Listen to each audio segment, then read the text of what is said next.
কি রে পল্টু, ফটো আজকে আমাদের স্কুলে এসেছে। আজকে সূর্যটা কোন দিকে উঠেছিল রে? জানি না রে ভাই, সূর্যটা কোন দিকে উঠেছিল। আমার মনে হচ্ছে সূর্যটা আজকে দক্ষিণ দিকে উঠেছিল। আমার কি মনে হচ্ছে জানিস, সূর্যটা আজকে ঠিক দিকে উঠেছিল।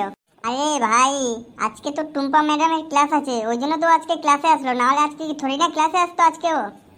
ঠিক বলেছিস ফুটো তুই। ফুটো, তোকে একটা কথা বলবো ভাই। খারাপ কথা কিছু বলবি না আগে দিয়ে, বুঝলি তো? না রে ভাই, তোকে কখনো কি আমি খারাপ কথা কিছু বলেছি? তুই নিজে বল। আমি তোকে ভালো কথাই বলবো। তাহলে বল তুই কি কথা বলবি। আজকে যে টুম্পা ম্যামের ক্লাস আছে, তোর এই কথাটা কি করে মনে থাকলো ভাই? তোর তো কোনো কথা মনে থাকে না। না রে ভাই, ফটকেকে দেখে মনে পড়লো যে টুম্পা ম্যামের ক্লাস আছে। এই, তোরা সবাই চুপ করবি। তখন ধরে বকর বকর করে গেছিস দেখতে পাচ্ছি। না রে ভাই, তোর ব্যাপারে আমি কিচ্ছু বলবো না, নাহলে তুই তো আমাকে গালাগালি দিয়ে ফাটিয়ে দিবি। ফটকে, আমার সাদা মনে একটু কাদা নেই রে ভাই। আমার মনের ভিতরে শুধু একটাই প্রশ্ন জেগে উঠেছে, তুই কেন আজকে আমাদের ক্লাসে আসলি? একটু বলবি আমাদের প্লিজ ভাই, বল। দূর ভাই, তোরা যে কি বলিস আমি কিছু ভেবে পাই না। আরে ভাই, অনেকদিন পর স্কুলের কথা মনে পড়লো, ওই জন্য আজকে আমি স্কুলে আসলাম। বুঝি ভাই বুঝি, আমরাও বুঝি কিসের জন্য আজকে স্কুলে এসেছো তুমি। কি আর বুঝবি ভাই তুই, সত্যি। ফটকে, আমি কিছু বলবো ভাই? বললেই যখন ফেলছিস তাহলে বললেই ফেল, আর কি বলবো তোকে। ভাই তুই সত্যি সত্যি বল, আজকে টুম্পা ম্যামের ক্লাস আছে এই জন্যই তুই আজকে স্কুলে এসেছিস, নাহলে তুই জীবনে আমাদের স্কুলে আসতিস না। হ্যাঁ রে বল্টু, আমারও ভাই ওইটাই মনে হয়। টুম্পা ম্যাডামের জন্য আজকে আমাদের ক্লাস আছে, নাহলে আমাদের ক্লাসে জীবনেও আসতো না। অন্য অন্য দিন যখন স্যারের ক্লাস থাকে তখনও আসে না, আজকে টুম্পা ম্যাডামের ক্লাস, এই জন্য আমাদের ক্লাসে আসলো আজকে। তোরা একটু শান্তি রাখ ভাই ক্লাসের মধ্যে, তোরা তো অশান্তি লাগিয়ে দিয়েছিস দেখতে পাচ্ছি। বুঝতো, তুই এতক্ষণ পরে একটা ঠিক কথা বলেছিস। আমিও এটা মনে হলে ভাবছিলাম সবাইকে একটু শান্তি রাখতে বলে, কিন্তু কেউ আর শান্তি রাখছে না, সবাই অশান্তির খাতায় নাম তুলে দিচ্ছে দেখতে পাচ্ছি। সবাই তাহলে ক্লাসের মধ্যে একটু শান্তি রাখার চেষ্টা করবেন, বুঝলেন তো বন্ধুরা? পল্টু, আমি একটা কথা বলবো। বলবি যখন ভেবে নিয়েছিস তাহলে বললেই ফেল। বলছি, আমাদের ক্লাসে অনেকদিন পর ফটকে এসেছে, ফটকে নিয়ে একটু গানে লড়াই হয়ে যাক নাকি? এই তো দিলি তো অশান্তি শুরু করে। তোকে বলছি ক্লাসের মধ্যে একটু শান্তি রাখ, শান্তি রাখ। শান্তি আর তুই রাখতে দিবি না ক্লাসটা, আমি দেখতে পাচ্ছি। ঠিক আছে বেশ, গানের লড়াই করতে হবে না, আমি আর জীবনে বলবো না গানের লড়াইয়ের কথা। নিয়ে তাহলে আমিও শান্তি রেখে দিলাম। ফটকে, তুই আজকে এসেছিস অনেকদিন পর আমাদের ক্লাসে, এত চুপচাপ কেন রে? আমার মনে হচ্ছে ও টুম্পা ম্যামের কথা ভাবছে মনে মনে। ঠিক বলেছ বল্টু, ও আমারই তাই মনে হচ্ছে। উফ, তোরা থামবি ভাই, একটু একটু শান্তিতে আমাকে ক্লাস করতে দিবি। ওই সবাই চুপচাপ থাক, ওই দেখ মনে হয় ম্যাম আসছে। এই কেলো করেছে পল্টু, ম্যাম আর আসলো কোথায়, তো স্যার চলে আসলো আমাদের ক্লাসে। ফটকের মুখের দিকে তাকা ভাই একবার, ওর মুখের অবস্থাটা দেখ কি হয়েছে শুধু। হ্যাঁ রে ভাই, ওর মুখের দিকে তাকানোর মতো নেই তো দেখতে পাচ্ছি। Good morning sir. Sir good morning. Sir আমার তরফ দিয়ে সুন্দর একটা তাহলে গুড মর্নিং। স্যার, আজকে টুম্পা ম্যামের ক্লাস ছিল না? আপনি কি ভুল করে আমাদের ক্লাসে ঢুকে পড়লেন? না রে না ফটকে, ভুল করে আসিনি। টুম্পা ম্যাম আমাকে নিজেই বললো আমার ক্লাসটা করুন আজকে, ওই জন্য আমি আসলাম। স্যার গুড মর্নিং, আমরা কি সবাই বসবো তাহলে? হ্যাঁ হ্যাঁ, সবাই বসে পড়। কি রে ফটকে, তোর চেয়ারের 12টা ওরকম বেজে যাচ্ছে কেন রে? না না স্যার, তেমন কিছু না। অনেকদিন পর আপনার ক্লাসটা করছি তো, ওই জন্য আপনার মনে হচ্ছে। অনেকদিন পর মানে? তুই কবে করেছিস আমার ক্লাস, এটা বলতো।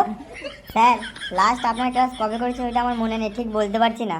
মনে থাকবি কি করে? তুই আমার ক্লাস করলে তো তোর মনে থাকবে। অনেকদিন পর হাতে না হাতে ধরে পেয়েছি, আজকে তোর আমি মুরগি বানাই ছাড়বো। ফটকে কিন্তু আজকে জম্পাসা ফেসেছে, কি বলিস তুই? হ্যাঁ রে ভূতো, হ্যাঁ, স্যার যেভাবে ওর পেছনে লেগেছে তা আজকে মনে হয় মুরগি না বানিয়ে ছাড়বে না। এই ভূত আর পল্টু, তোরা এই ক্লাসের মধ্যে ফিস করা বন্ধ করবি, না তোদেরও মুরগি বানাবো, কোনটা? না না স্যার, ফিস আর করবো না।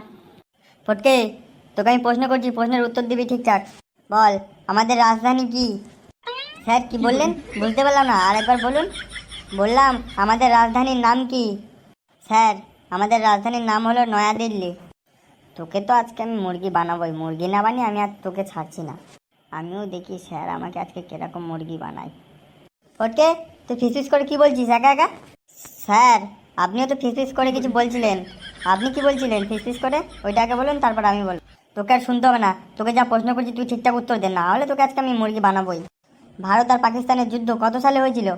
স্যার, ভারত আর পাকিস্তানের যুদ্ধ হয়েছিল 1947, না হয় 48, দুটোর মধ্যে যে কোনো একটা হবে। পল্টু, ফটকে কি জাদু করেছে নাকি রে? ফটাফটা তো প্রশ্নের উত্তরগুলো দিয়ে দিচ্ছে। হ্যাঁ রে ভাই, আমিও তাই মনে মনে ভাবছি, মালটা শালা এত জানলো কি করে এত কিছু। ও যতই জানুক, স্যার আজকে ওকে মুরগি বানিয়ে ছাড়বে। যাই হোক, আমরা তো বেঁচে যাচ্ছি। হ্যাঁ হ্যাঁ স্যার বলতে। স্যার যেভাবে প্রশ্নগুলো আমাকে ধরছে আজকে মনে হয় মুরগি না বানিয়ে আমাকে আর ছাড়বে না। ওকে, আবার একটা প্রশ্ন করছি, প্রশ্নটার উত্তর দে। স্যার আপনি শুধু আমাকে প্রশ্ন করছেন কেন আজকে? কারণ তুই কোনোদিনও আমার ক্লাস করিসনি, এই জন্য তোকে আমি এত প্রশ্ন করছি, আর প্রশ্নের উত্তর না দিলে তোকে তো আজকে আমি মুরগি বানাবোই।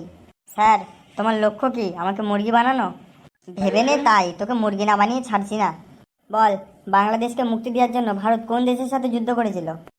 এই পেলে করেছে, এবার মনে হয় মুরগি আমাকে হতেই হবে। স্যার কি বললেন, প্রশ্নটা আরেকবার করুন। বাংলাদেশকে মুক্তি দেওয়ার জন্য ভারত কোন দেশের সাথে যুদ্ধ করেছিল? কি হলো বল, চুপচাপ হয়ে গেলি কেন? বলছি স্যার বলছি, পেটে আসছে তো মুখে আসছে না, আর মুখে আসছে তো পেটে আসছে না স্যার। বলছি একটু ধৈর্য ধরো স্যার, বলছি। পল্টু, এবার মনে হয় মালটা কেস খেয়ে গিয়েছে তাহলে। হ্যাঁ রে ভাই, আমারও তাই মনে হচ্ছে। স্যার আমেরিকার সাথে যুদ্ধ করেছিল? না না, তুই উঠে আয় আমার কাছে, তোকে আমি বলছি কোন দেশের সাথে যুদ্ধ করেছিল। স্যার আপনার কাছে উঠে যেতেই হবে, না গেলে হবে না। তোকে আমি একবার বলেছি উঠে আসতে, উঠে আয়। হ্যাঁ স্যার বলুন। আমি আর কিছু বলবো না, তুই এবার মুরগি হ চুপচাপ। মুরগি হয়ে দাঁড়িয়ে থাক, ঘন্টা না পড়া পর্যন্ত এক পাও নড়বি না। বন্ধুরা, ভিডিওটি যদি ভালো লেগে থাকে তাহলে কমেন্ট করে অবশ্যই বলবেন এবং নিজের বন্ধুদেরকে শেয়ার করে দেবেন। আর চ্যানেলটিকে যদি সাবস্ক্রাইব না করে থাকে তাহলে অবশ্যই সাবস্ক্রাইব করে দিয়ে আমাদের পাশে থাকবেন। ভালো থাকবেন, সুস্থ থাকবেন এবং নিজের খেয়াল রাখবেন। ধন্যবাদ। বন্ধুরা, স্যার তো আজকে আমাকে মুরগি বানিয়ে দিল। তোমরাও কি কোনোদিন স্কুলে গিয়ে মুরগি হয়েছো? হয়ে থাকলে তাহলে কমেন্টে অবশ্যই বলবেন, আর না হয়ে থাকলে তাহলে বলবেন কমেন্টে অবশ্যই।